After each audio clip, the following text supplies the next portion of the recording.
Assalamualaikum warahmatullahi wabarakatuh. Kita berjumpa lagi di pertemuan tema 1, subtema 3, muatan PPKN. Pada hari ini kita akan membahas tentang penerapan sila Pancasila terhadap kelestarian hewan. Nah, seperti yang kita ketahui, Pancasila itu ada 5 sila yang sikap-sikapnya sudah kita pelajari di pertemuan yang lalu, di mana kita belajar tentang sesuai dengan sila atau tidak sesuai dengan sila. Nah, hari ini kita lanjutkan. Pancasila itu ternyata tidak hanya diterapkan kepada sesama manusia, tetapi juga dapat digunakan untuk menyayangi hewan-hewan langka di sekitar kita. Contoh penerapan sila-sila Pancasila terhadap kelestarian hewan yang pertama adalah melindungi dan merawat hewan sebagai tanda syukur kepada Tuhan Yang Maha Esa atas ciptaannya. Nah, ini sebagai sila pertama, karena berhubungan dengan ketuhanan.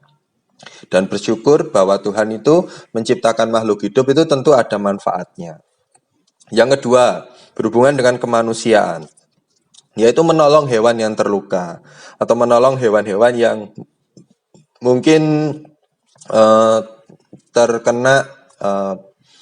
terpinggirkan oleh manusia yang selalu mengurangi habitat dari hewan itu tersendiri. Jadi menolong hewan-hewan yang terluka atau hewan-hewan yang langka agar dia bisa ditempatkan di tempat yang semestinya. Mungkin bisa dibantu oleh petugas kebun binatang atau mungkin petugas taman safari dan sebagainya.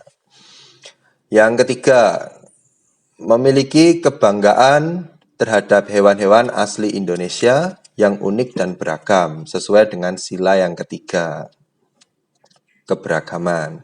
Yang keempat, berdiskusi untuk menentukan jadwal membersihkan kandang hewan. Nah, ini berhubungan dengan musyawarah. Yang kelima, melaksanakan kewajiban dan hak kita dalam menyayangi hewan di sekitar kita. Ini berhubungan dengan hak dan kewajiban. Ini hanya contoh, kalian bisa mengembangkan sendiri tentang pemanfaatan atau pelaksanaan sila Pancasila terhadap kelestarian hewan langka.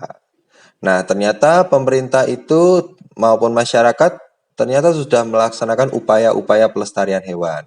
Apa saja upaya pelestarian hewan? Yang pertama itu ada kampanye di masyarakat. Nah, baik berupa poster tertulis maupun secara lisan dan kampanye melalui media sosial seperti saat ini untuk melarang perburuan liar. Yang kedua, membuat poster atau spanduk larangan berburu. Biasanya berada di taman-taman nasional atau mungkin di cagar alam agar ekosistem di sana tetap terjaga. Yang ketiga, bekerja sama dengan perhutani dan polusi hutan untuk penindakan para pemburu liar.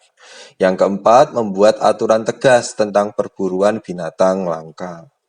Penindakan terhadap pemburu liar itu berupa apa saja? Pertama itu baik berupa peringatan secara lisan. Yang kedua bisa berupa penjara atau pidana. Yang ketiga bisa berupa denda. Nah, ternyata punahnya hewan langka itu mengakibatkan banyak hal. Yang pertama, kekayaan flora dan fauna itu berkurang.